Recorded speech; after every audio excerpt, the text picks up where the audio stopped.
Bismillahirrahmanirrahim. Assalamualaikum warahmatullahi wabarakatuh.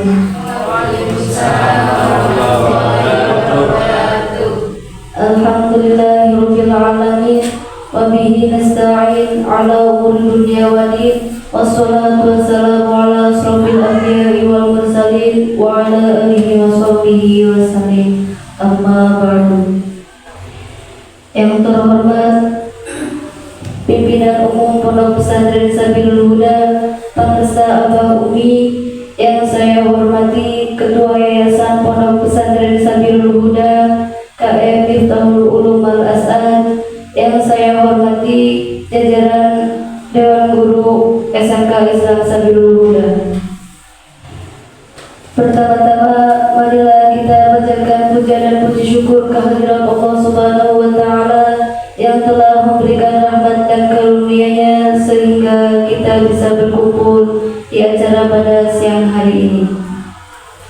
Salawat beserta salam semoga tetap tercurah limpahkan kepada junjungan kita, yakni Habibana wa Nabiyana Kanjeng Nabi Muhammad Sallallahu Alaihi Wasallam, yang mudah-mudahan kita sebagai umatnya mendapatkan syafaatnya kelak di yaumil qiyamah. Saya selaku pembawa acara membacakan susunan acara pada siang hari ini. Acara yang pertama pembukaan, acara yang kedua menyanyikan lagu Indonesia Raya, acara yang ketiga sambutan, acara yang keempat pemaparan desiminasi oleh Ibu Ida Rismawati, acara yang kelima penutup. Mari kita buka acara pada siang hari ini dengan pembacaan basmalah bersama. Bismillahirrahmanirrahim. Mudah-mudahan dengan pembacaan basmalah tadi, acara demi acara bisa berlangsung dengan lancar tanpa ada suatu kekurangan apapun. Acara yang kedua menyanyikan lagu Indonesia Raya. Hadirin dimohon berdiri.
Hadirin dipersilakan duduk kembali.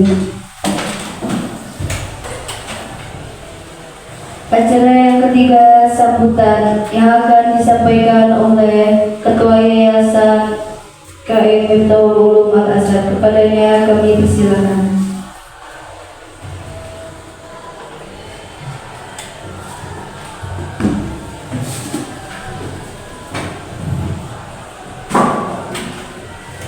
Assalamualaikum warahmatullahi wabarakatuh.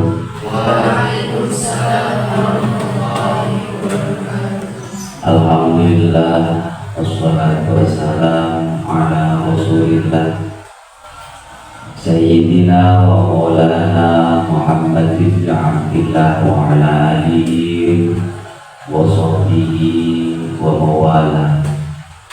La hawla wa la quwwata illa billah, amma ba'd.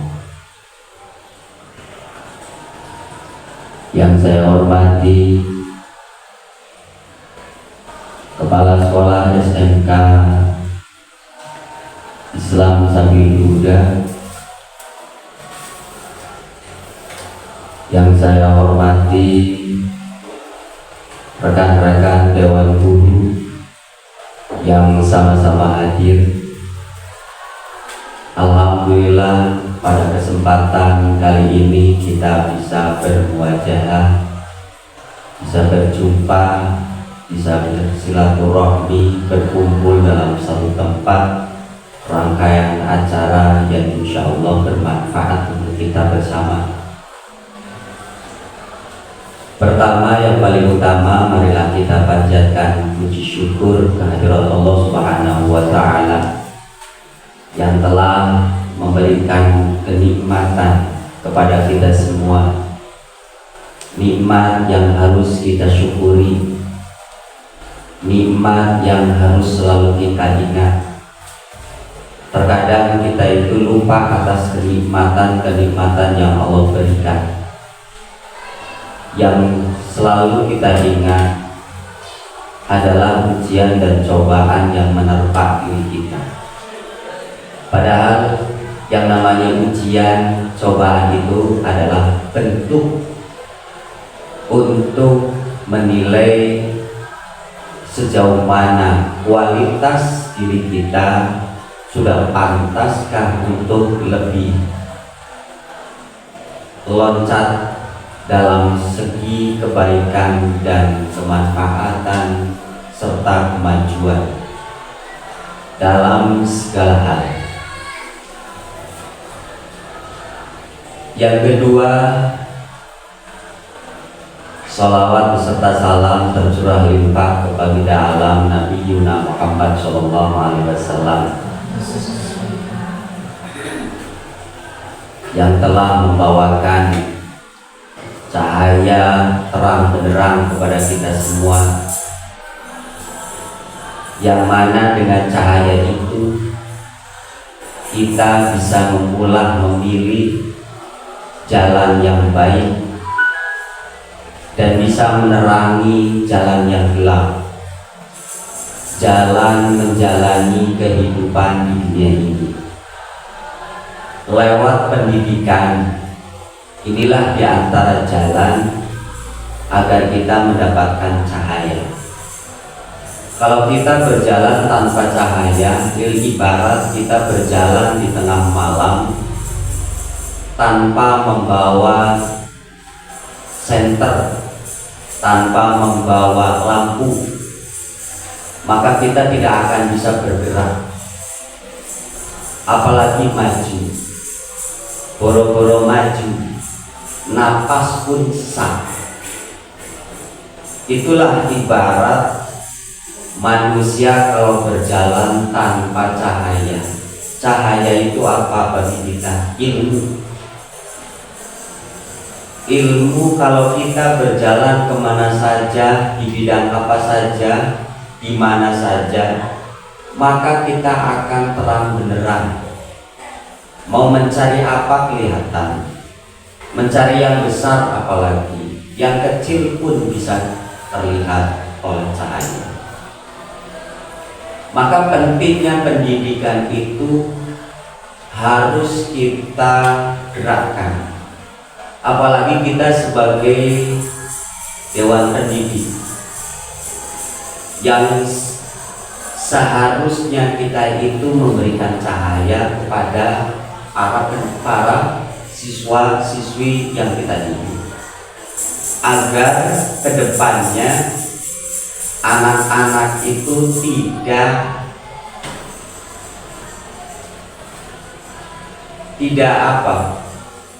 bingung dalam melangkah kemana, melangkah kemana saja tujuan hidupnya, biar bisa memilih untuk kebaikan dirinya, kebaikan keluarganya, dan lebih besarnya lagi kebaikan untuk bangsanya. Maka kesempatan kali ini, pertemuan kita ini dalam rangkaian acara pemahaman dan penerapan budaya positif ini sangat positif diterapkan di lembaga kita, dan pas cocok kitanya positif, maka anak didik kita akan mengikuti kepositifan kita. Jangan sampai kita menjadi seorang pendidik punya jiwa negatif, punya jiwa pesimis. Harus mempunyai mental positif, jiwa positif, dan pemikiran yang positif. Pertemuan kita kali ini bentuk positif, maka hal-hal yang positif, hal-hal yang baik, kami Yayasan Pendidikan Sabil Huda akan selalu mendukung dan selalu mendoakan agar kita menjadi orang-orang yang positif, menjadi orang-orang yang baik. Sebab khairun nas anfa'uhum linnas, sebaik-baiknya manusia adalah orang yang selalu bertindak, berpikir, berperilaku, punya mental, punya jiwa yang positif. Bagaimana kita akan membawa sebuah tema positif kalau kitanya itu penuh dengan negatif? Pola pikirnya positif, jiwa kita positif, maka perlu kita terapkan ketika kita mendidik anak-anak didik kita itu menjadi anak-anak yang positif, menjadi anak-anak khairun nas anfa'uhum linnas, menjadi orang yang bermanfaat bagi dirinya, bagi keluarganya, bagi pendidikannya, bagi lembaga yang dia mengemban ilmunya, dan bagi bangsanya, agar menjadi manusia, anak, bangsa, keluarga yang besar. Semoga kita termasuk orang-orang yang khairun nas anfa'uhum linnas. Kurang lebih segitu yang bisa saya sampaikan. Mudah-mudahan jadi pergepan, kalau bahasa Sunda apa ya, menjadi daya ingat kita, atau menjadikan selalu diingat dengan kata-kata yang tadi disampaikan. Mudah-mudahan memberikan kemanfaatan bagi kita semua. Amin ya rabbal alamin. Wabillahi taufiq wal hidayah. Wassalamualaikum warahmatullahi wabarakatuh.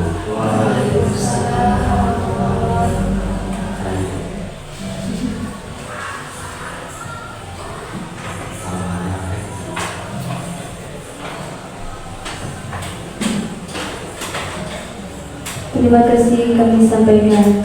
Acara yang keempat, pemaparan diseminasi budaya positif oleh Ibu Indah Rismawati SPD. Kepadanya kami persilakan.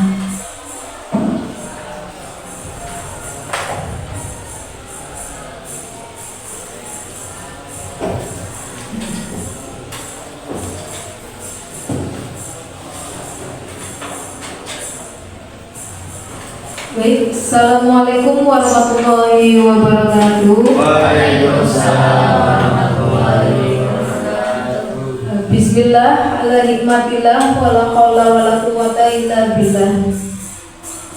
Bapak Ibu Dewan Guru SMK Islam Sabil Huda, Saya mengucapkan terima kasih kepada Bapak Ibu semua yang sudah berkenan hadir dalam acara penerapan diseminasi pemahaman dan penerapan budaya positif di sekolah sebagai kebutuhan tugas pendidikan guru penggerak dalam modul 1.4 bersama saya Indah Rismawati, calon guru penggerak angkatan 10 dari SMK Islam Sabilul Huda Bumiayu Kabupaten Brebes.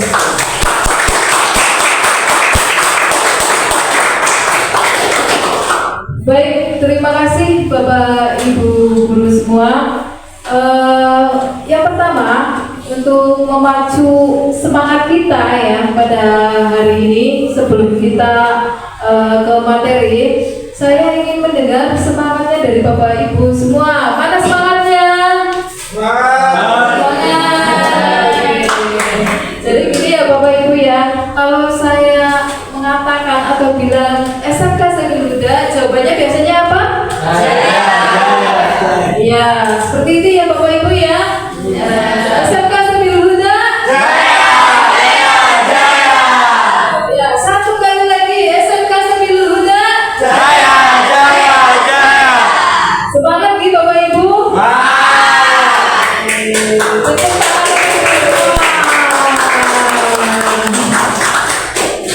Baik, untuk hari ini ya kita materi kita pada hari ini adalah pemahaman dan penerapan budaya positif. Di sini ada konsep utama modul budaya positif. Yang pertama, ini adalah perubahan paradigma belajar. Kemudian yang kedua, ini adalah motivasi dan perilaku manusia. Yang ketiga, hukuman dan penghargaan. Yang keempat, keyakinan kelas. Kemudian yang kelima, posisi kontrol guru. Yang keenam, kebutuhan dasar manusia. Kemudian yang terakhir adalah segitiga restitusi. Baik Bapak Ibu, kita belajar tentang pembelajaran dengan paradigma baru. Nah, pembelajaran dengan paradigma baru ini dirancang berdasarkan prinsip pembelajaran yang terdiferensiasi sehingga setiap siswa belajar sesuai dengan kebutuhan dari tahap perkembangannya untuk mewujudkan profil pelajar Pancasila. Baik Bapak Ibu, mungkin di sini ada kata berdiferensiasi ya Bapak Ibu. Ini tidak asing lagi untuk kita ya Bapak Ibu ya. Ya, untuk pembelajaran berdiferensiasi ini adalah pembelajaran di mana guru ini menggunakan metode pembelajaran yang sesuai dengan kebutuhan siswa Bapak Ibu. Seperti itu ya. Jadi kita harus mengetahui dulu kebutuhan siswa itu seperti apa. Kemudian pembelajarannya itu seperti apa sehingga materi yang kita ajarkan nanti siswa itu bisa memahaminya. Jadi kan setiap siswa kan karakternya kan berbeda-beda. Ada siswa yang pendiam, ada siswa yang aktif, ada siswa yang suka berkolaboratif ya. Jadi kita sebagai guru harus bisa mengetahui pembelajaran yang sekiranya cocok untuk siswa kita. Seperti itu ya Bapak Ibu ya. Ini adalah pembelajaran yang terdiferensiasi. Untuk selanjutnya dalam budaya kita ada kata makna disiplin. Dimaknai menjadi suatu ya yang dilakukan seseorang pada orang lain untuk mendapatkan kepatuhan. Kita cenderung menghubungkan kata disiplin dengan ketidaknyamanan.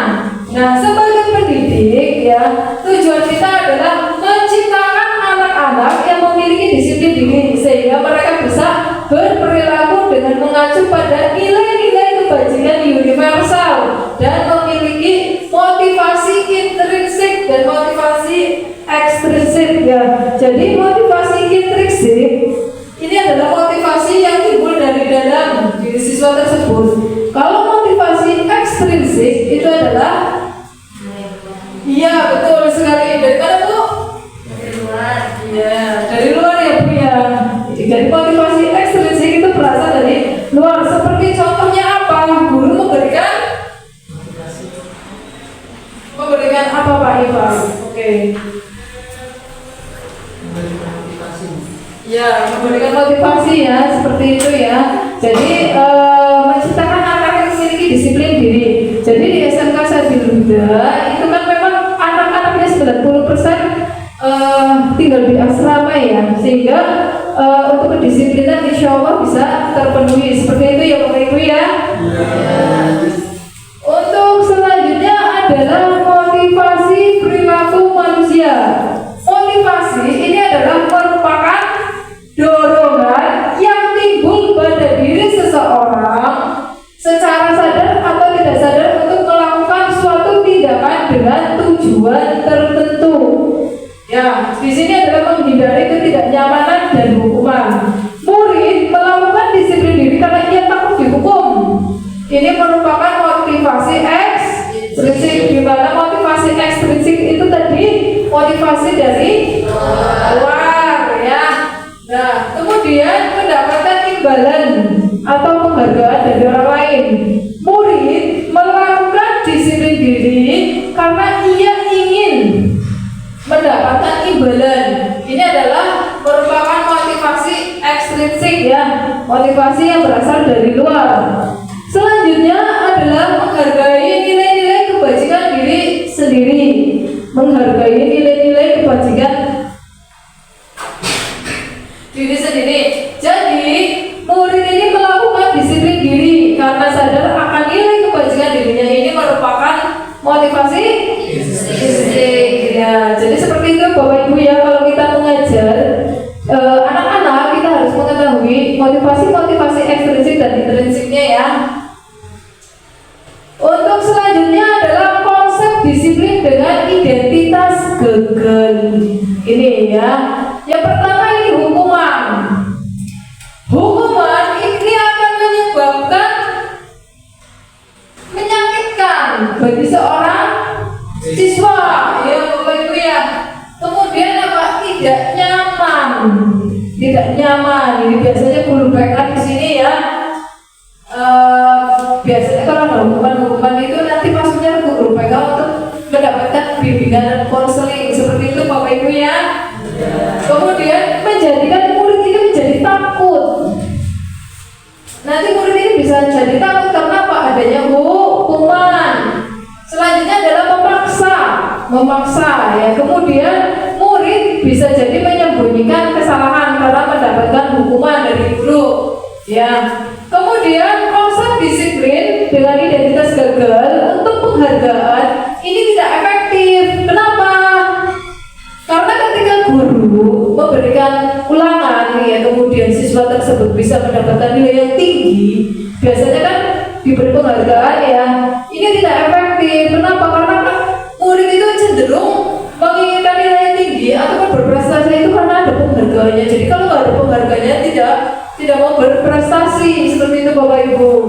Kemudian merusak hubungan, sifat iri antar sesama murid. Misalnya Bu Anissa ya, ini guru bahasa Indonesia, kemudian memberikan penghargaan kepada siswanya ya, yang memiliki prestasi. Akan tetapi terkadang ya Bapak Ibu, siswa yang lain akan menjadi iri Bapak Ibu ya, akhirnya nanti bisa menyebabkan merusak hubungan seperti itu Bapak Ibu ya.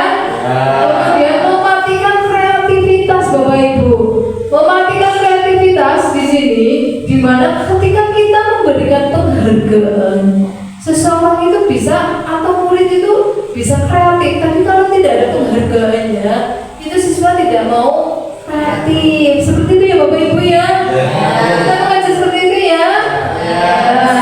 Menghukum dengan sistem ranking ya.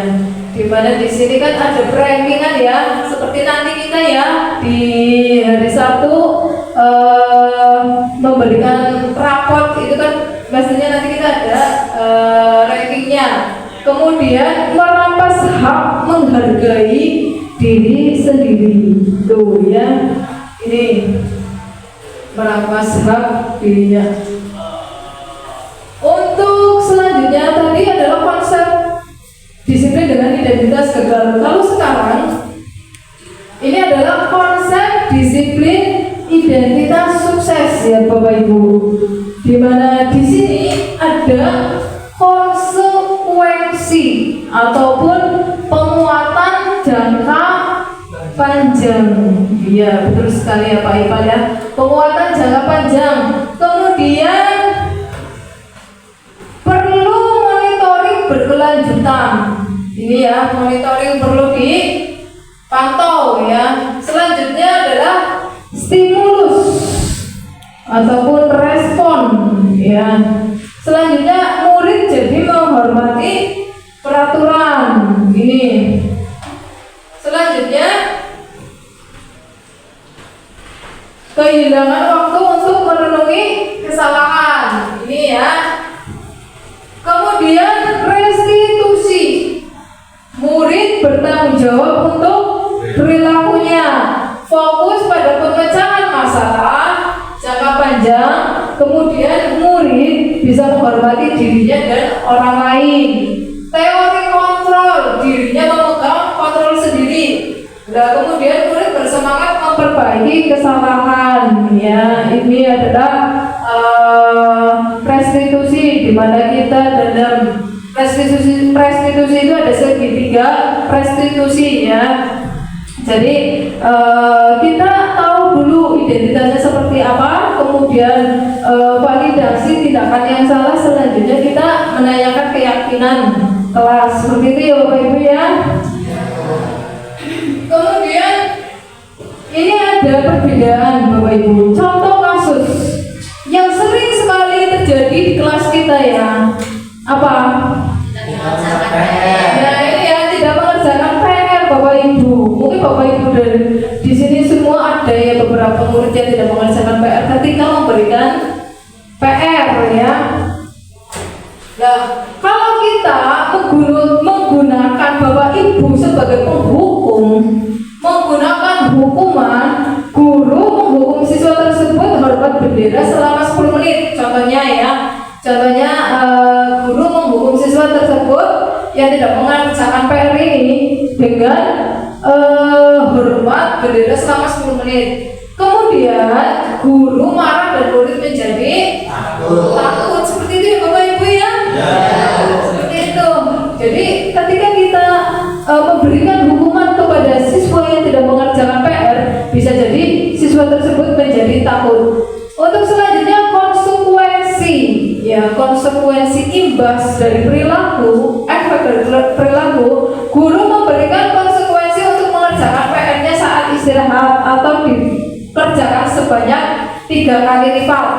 Ya ini ada juga ya kalau kita sebagai guru mengambilnya konsekuensi ya. Jadi guru tegas dan siswa menghormati aturan. Selanjutnya kalau kita menggunakan restitusi, guru menanyakan keyakinan kelas atau dirinya dan membantu siswa untuk menyelesaikannya. Guru terbuka dan siswa menghormati dirinya dan orang lain. Pak Ipal ya, di sini ada beberapa contoh kasus ya. Menurut Pak Ipal di kelas menggunakan apa Pak? Hukuman konsekuensi atau restitusi? Menggunakan konsekuensi. Oke, menggunakan konsekuensi ya. Ini kalau Bu Anissa menggunakan apa? Oh sama, konsekuensi juga. Baik ya, Bapak Ibu semua ya, ketika menggunakan konsekuensi kita juga harus menggunakan restitusi Bapak Ibu. Menggunakan restitusi ya Bapak Ibu ya, di mana guru ini menanyakan keyakinan kelas atau dirinya dan membantu siswa untuk menyelesaikannya.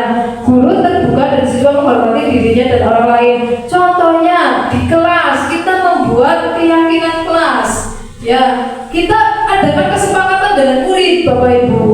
Adakan kesepakatan dengan murid, kesepakatan kelas, ya. Seperti misalnya ketika ada PR itu harus dikerjakan. Kalau tidak dikerjakan, nanti mengerjakan di waktu istirahat. Jadi ada kesepakatan, siswa ini tidak merasa dihukum, Bapak Ibu. Seperti itu ya. Jadi kita menggunakan segitiga restitusi seperti itu. Kemudian di sini adalah posisi kontrol guru seperti tadi ya di depan tadi. Ini adalah kontrol guru ini sebagai penghukum. Selanjutnya membuat rasa bersalah. Selanjutnya ini bisa jadi teman. Guru juga bisa jadi teman untuk murid. Seperti itu Bapak Ibu. Kemudian pemantau. Kita monitoring, kita pantau murid kita. Ya. Selanjutnya guru juga bisa memiliki posisi atau bisa menjadi posisi kontrolnya itu adalah manajer. Ya. Pimpin siswa seperti itu ya Bapak Ibu. Ya. Kemudian contoh penerapan 5 posisi kontrol. Ini ya. Contoh kasusnya di sini adalah siswa tidak memakai seragam sesuai dengan ketentuan sekolah. Ketika posisi kontrol guru sebagai penghukum, ini adalah patuhi aturan sekolah kemudian berdiri di depan kelas. Ini adalah posisi guru sebagai penghukum. Nah, ketika posisi guru ini sebagai pembuat rasa bersalah, ini contohnya seperti kalimatnya seperti ini, Bapak Ibu. Berapa kali ibu guru harus memberitahu kamu, bu guru kecewa sama kamu karena tidak memakai seragam sesuai dengan ketentuan sekolah. Nah, kemudian selanjutnya, ketika guru di sini memiliki posisi sebagai teman, ya posisi sebagai teman. Nah, kalimat yang digunakan di sini adalah ayolah yang tertib, buat ibu guru bangga. Kali ini ibu guru maafkan. Kita posisinya sebagai guru di murid itu sebagai teman. Jadi kita merangkul siswa gitu ya. Bapak Ibu seperti itu ya. Jadi kalau misalnya sebenarnya tidak sesuai ya kita ayolah yang tertib, buat ibu guru bangga. Jadi posisinya sebagai teman. Selanjutnya posisi guru sebagai pemantau. Pemantau ya, pemantau siswa. Kamu sudah melanggar apa peraturan dan konsekuensinya. Gitu ya.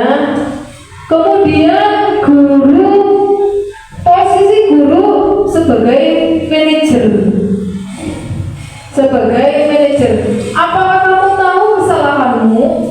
Kira-kira bagaimana kamu akan memperbaiki kesalahan ini? Ya, ini adalah posisi guru sebagai manajer.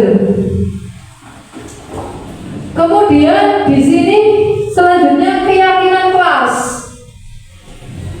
Di sini mengapa keyakinan kelas? Kenapa tidak peraturan kelas saja? Mengapa kita memiliki peraturan tentang penggunaan helm pada saat kita mengendarai kendaraan roda 2 atau sepeda motor? Mengapa? Untuk keselamatan. Ya Pak Ipang? Untuk keselamatan. Iya, untuk keselamatan ya Pak Ipang ya. Kemudian, mengapa kita memiliki tentang peraturan penggunaan masker dan mencuci tangan setiap saat? Ya, itu ya Bapak Ibu ya, menjaga kesehatan ya Bapak Ibu ya. Nah, baik.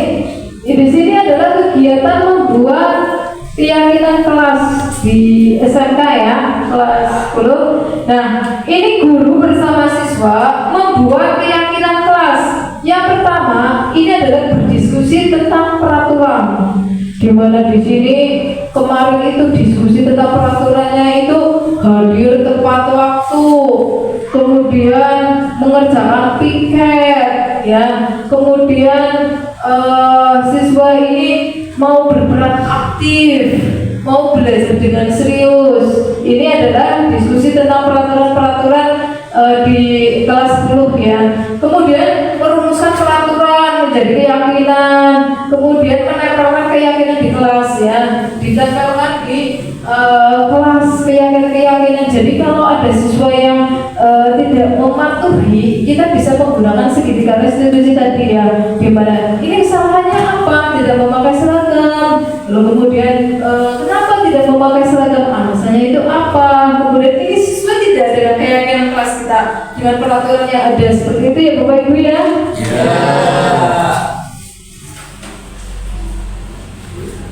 Nah ini juga guru bersama siswa membuat keyakinan kelas ini ya.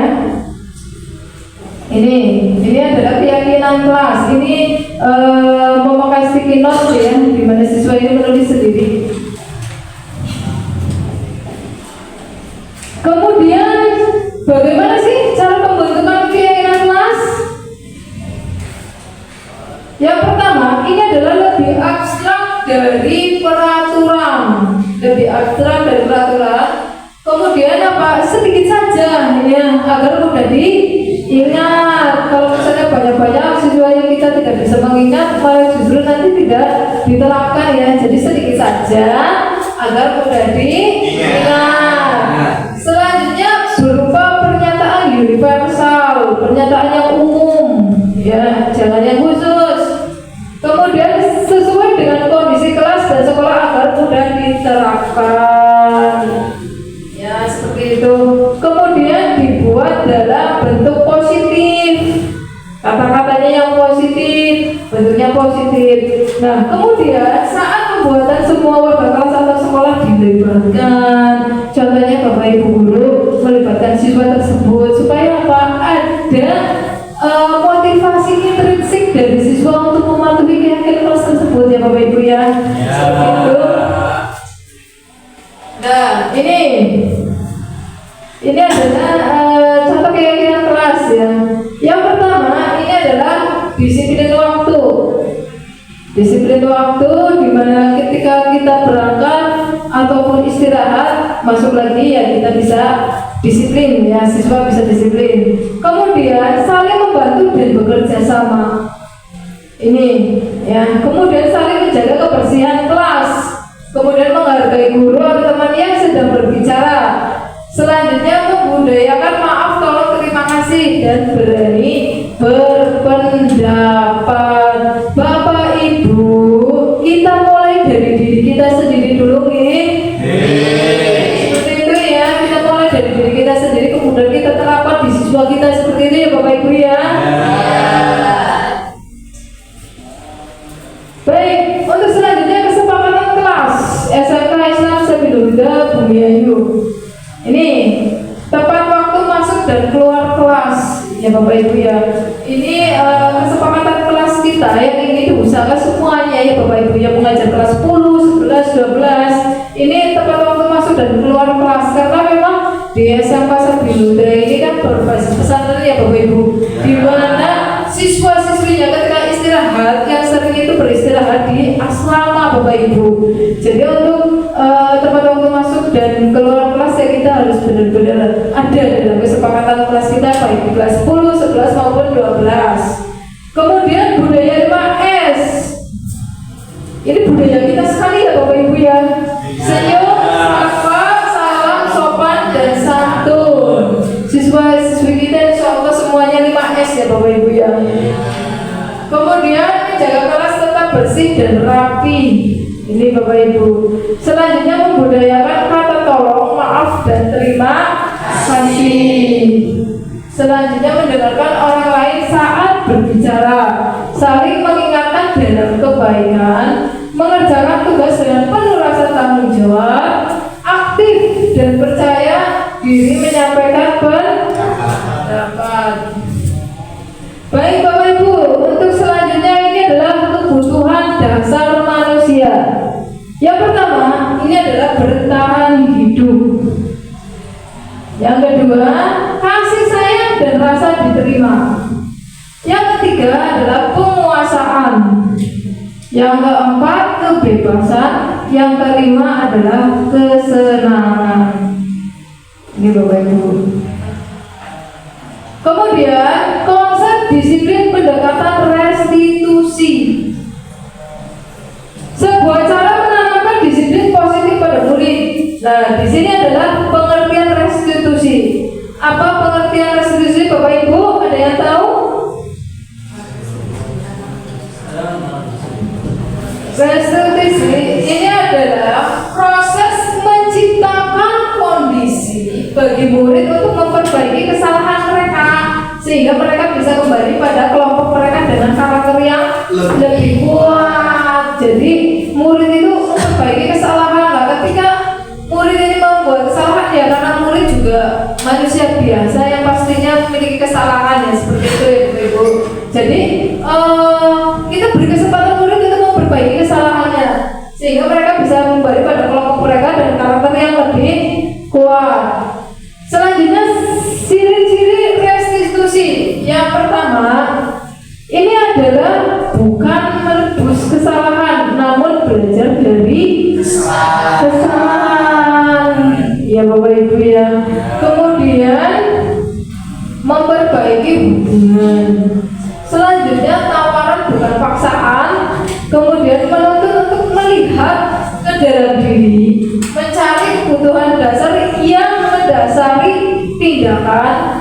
Ya, selanjutnya fokus pada karakter bukan pada tindakan. Selanjutnya menguatkan dan fokus pada solusi.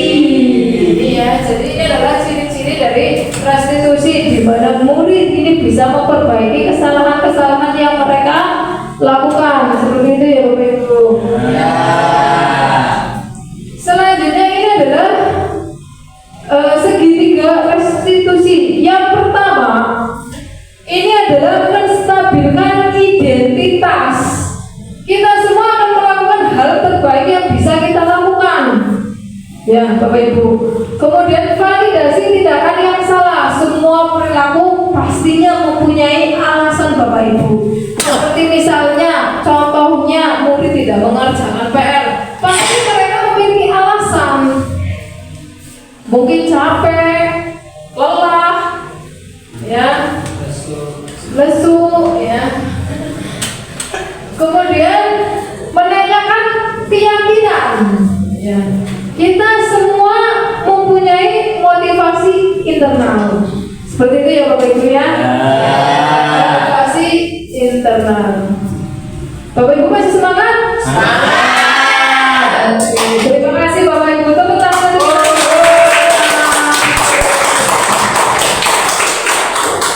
Biar ngantuk ya Bapak Ibu. Kita lanjutkan. Ini adalah segitiga restitusi. Selanjutnya ini adalah penerapan di kelas. Atau penerapan segitiga restitusi di kelas.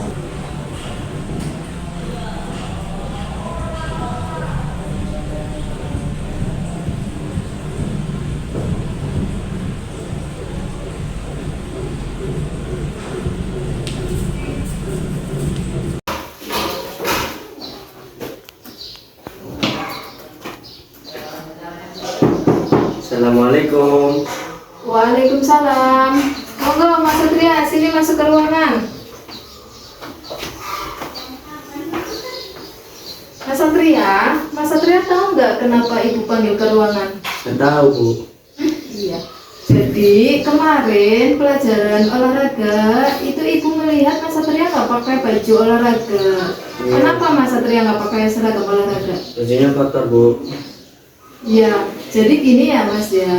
Besok kalau pelajaran olahraga lagi, Mas Satria harus memakai seragam olahraga sesuai dengan peraturan sekolah ya Mas. Iya Bu. Kemudian apa yang dilakukan Mas Satria kalau misalnya saat pelajaran olahraga kemudian seragamnya Mas Satria masih kotor? Cucinya akan lebih cepat Bu. Terus jemur, terus setrika pakai Bu. Iya, jadi gini ya Mas, di SMK Sabiluda itu kan ada peraturan memakai seragam ya Mas. Jadi Ibu minta untuk peraturan tersebut Mas Satria harus mematuhi peraturan pemakaian seragam yang ada di SMK Sabiluda ya Mas. Maaf ya Bu, dan kali saya akan meminta ada peraturan sekolah Bu. Ya, Ibu maafkan ya Mas ya. Assalamualaikum. Waalaikumsalam. Assalamualaikum. Waalaikumsalam. Mas Satria. Mas Satria, Mas Satria kenapa baru berangkat? Sekarang ini udah jam berapa, Mas? Jam 8 Bu. Kenapa baru berangkat? Tidurnya kemalaman Bu, jadi bangunnya siangan. Kemudian udah sarapan atau belum? Belum Bu. Belum? Langsung berangkat ke sekolah? Iya Bu. Lain kali, Mas Satria, kalau tidur jangan terlalu malam. Kemudian tugas ibu sudah dikerjakan atau belum? Belum Bu. Mas Satria, nanti malam tidurnya jangan terlalu malam ya. Iya Bu. Maksimal jam 9 malam Mas Satria harus sudah tidur. Sebagai seorang pelajar, Mas Satria harus disiplin tentang waktu. Ya, Iya. bangun pagi, sholat subuh, sarapan, siap-siap berangkat ke sekolah. Kemudian Mas Satria, kalau ada tugas dari ibu, dikerjakan ya Mas ya. Iya Bu. Lain kali jangan diulangi lagi ya Mas ya. Baik Bu. Baik, sekarang Mas Satria boleh duduk. Ya, makasih Bu. Ya, sama-sama. Terdengar di Bapak Ibu, ini ada video di mana siswa kelas 10 ya atas nama Mas Satria Abdul Razak ini tidak memakai seragam sekolah. Ini adalah video yang pertama ini. Ya. Kemudian tidak memakai seragam sekolah Bapak Ibu. Tidak memakai seragam tidak memakai seragam olahraga ketika pelajaran olahraga Bapak Ibu. Ya, kemudian ini dia sudah restitusi ya, di mana si Mas Satria ini tidak memakai seragam olahraga itu karena masih kotor, belum dicuci. Kemudian diarahkan Bapak Ibu agar menggunakan seragam olahraga ketika mata pelajaran olahraga. Dan di sini ternyata setelah memakai baju olahraga, Mas Satria ini ternyata telat lagi Bapak Ibu. Di mana di sini Mas Satria juga tidak mengerjakan tugas yang saya berikan, kemudian juga belum sarapan. Dan di sini saya menerapkan segitiga restitusi lagi, di mana saya membimbing Mas Satria untuk memakai seragam olahraga ketika pelajaran olahraga, kemudian juga hadir tepat waktu ya Bapak Ibu, sesuai dengan kesepakatan kelas tadi ya, hadir masuk dan keluar kelas tepat waktu. Ini ya, ini adalah contoh dari segitiga restitusi yang saya terapkan Bapak Ibu.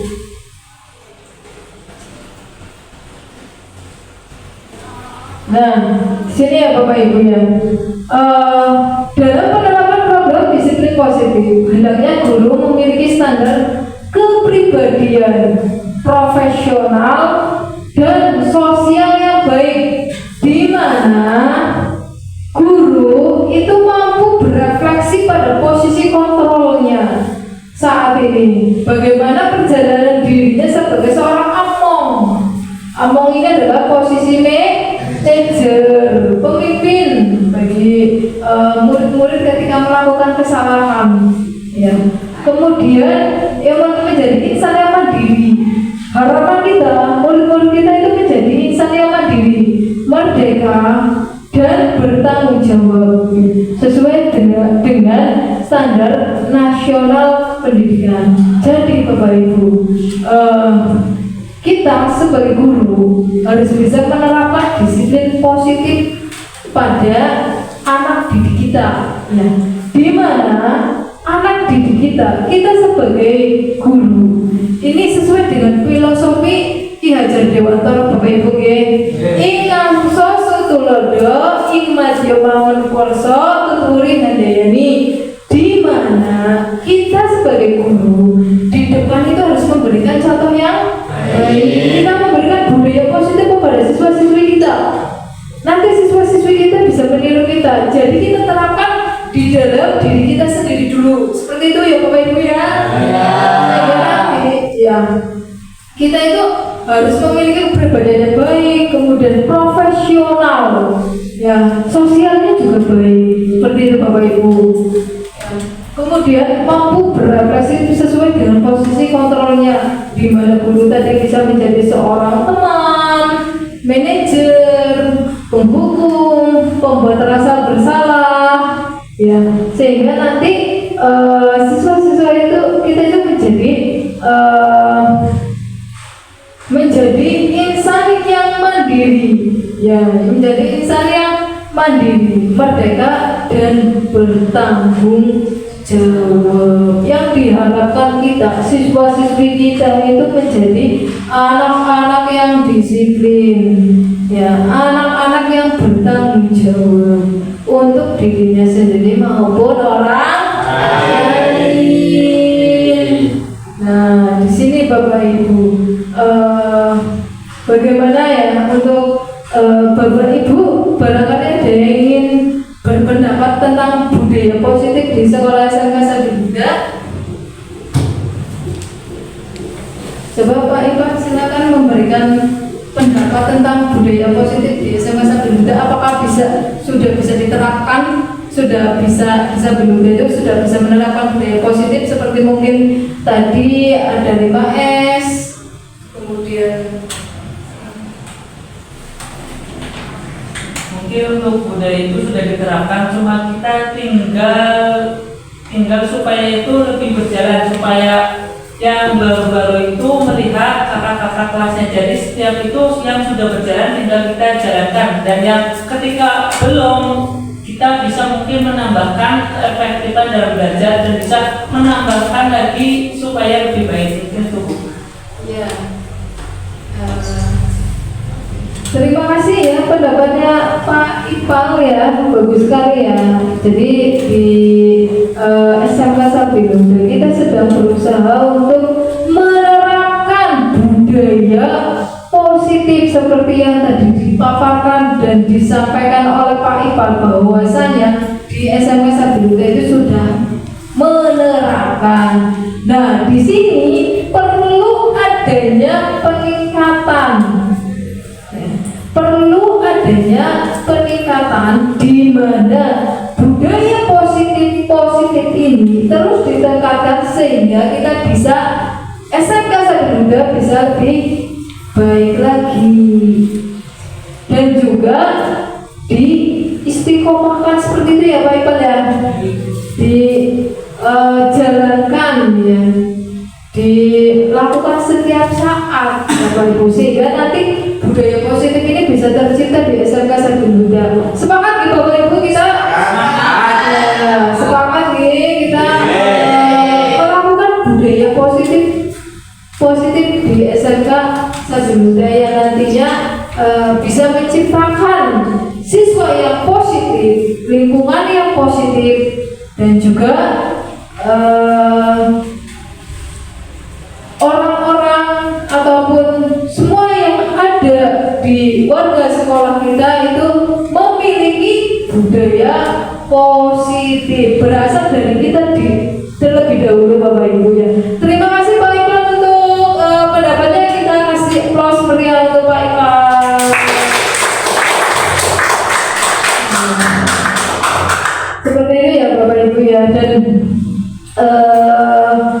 yang diharapkan ya, semoga SMK Sabdi Buddha dengan adanya budaya positif ini bisa membawa SMK Sabdi Buddha menjadi lebih baik lagi Bapak Ibu. Kita sepakat nggih? Baik Bapak Ibu, barangkali ada yang ingin berpendapat lagi selain Pak Ipang, monggo, tentang budaya positif yang ada di sekolah.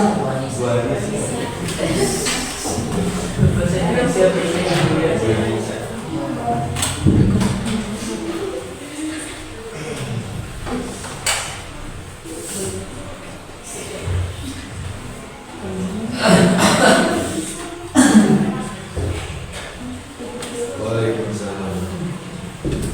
Bukan kita katanya.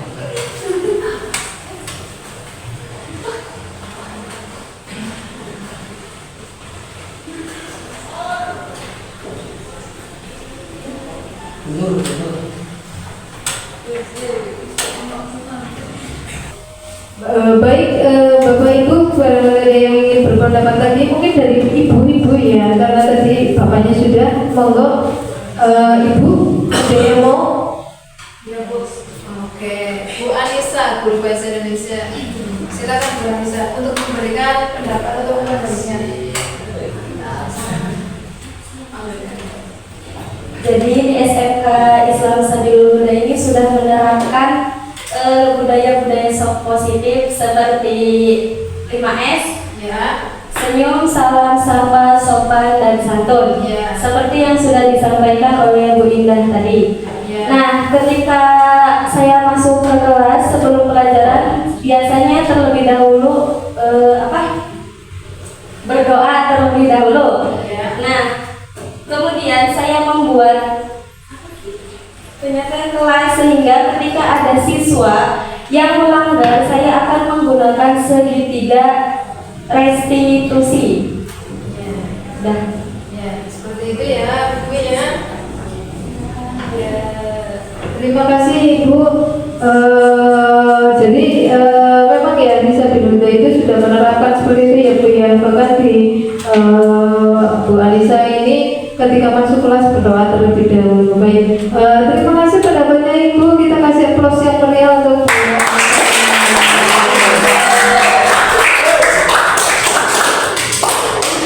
Baik Bapak Ibu, materi kita pada hari ini ya, terkait dengan materi kita pada hari ini, mungkin ada Bapak Ibu yang ingin berpendapat lagi. Silakan. Oh iya, silakan Pak Ipang untuk memberikan pendapat tentang materi kita, diskusi kita pada hari ini. Mungkin sudah jelas dari pemaparan materi yang Ibu jelaskan tadi tentang budaya positif. Saya mewakili guru-guru mungkin mengucapkan sangat terima kasih, dan insya Allah saya dan guru-guru yang lain bisa menerapkannya dalam kelas 10, 11, dan 12. Mungkin saya perilaku sendiri mengucapkan terima kasih atas materi dan ilmu dari Ibu yang tadi disampaikan. Mungkin saya mengucapkan terima kasih banyak Bu. Baik, terima kasih Pak Iqbal ya. Saya juga mengucapkan terima kasih untuk kita semua, semangat, dan kita kasih aplaus yang meriah untuk Pak Iqbal. Baik Bapak Ibu, untuk sesi belajar kita pada hari ini sudah selesai dan semoga membawa manfaat. Ya, diskusi kita pada hari ini bisa membawa manfaat sehingga dapat mewujudkan pelajar berprofil Pancasila. Seperti itu ya Bapak Ibu ya. Masih semangat?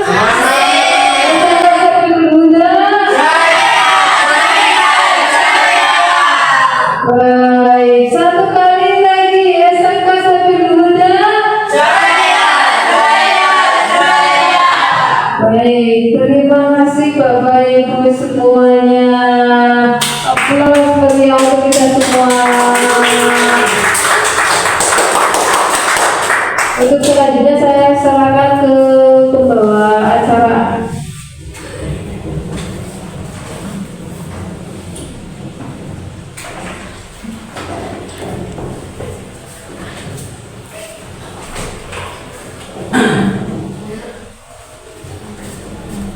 Kami sampaikan acara yang terakhir yaitu penutup. Mari kita tutup acara pada siang hari ini dengan hamdalah bersama.